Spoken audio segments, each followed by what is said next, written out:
Unlike all the other math edits that I posted, today we are going to do something different. We are starting a playlist where we will solve Olympiad math problems and see what we can learn from it.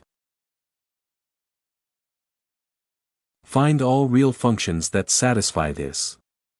We can try to set x and y to 0. From that we find out that f of 0 is 0.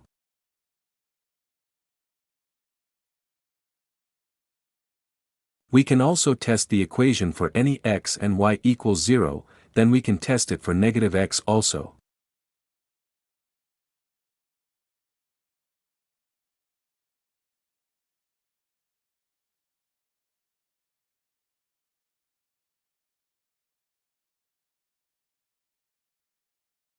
From the conclusions that we found out, we can clearly see that both of them are equal since they all come down to f of x squared, which gives us the textbook property of an odd function.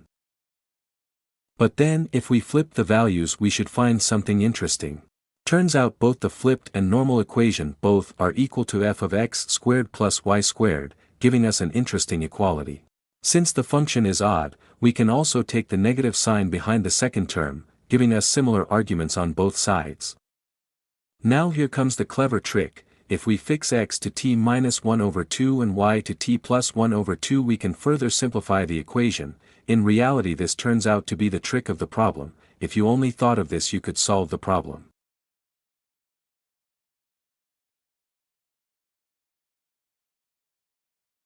Which in turn simplifies the equation to where we can clearly see that the only possible function that satisfies this is a linear function with a real number. But how would you come up with the solution yourself?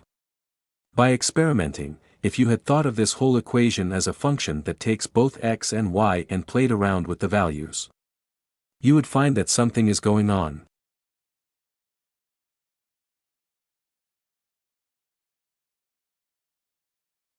Then after figuring out this equation, you could try to factor out similar terms and interestingly enough,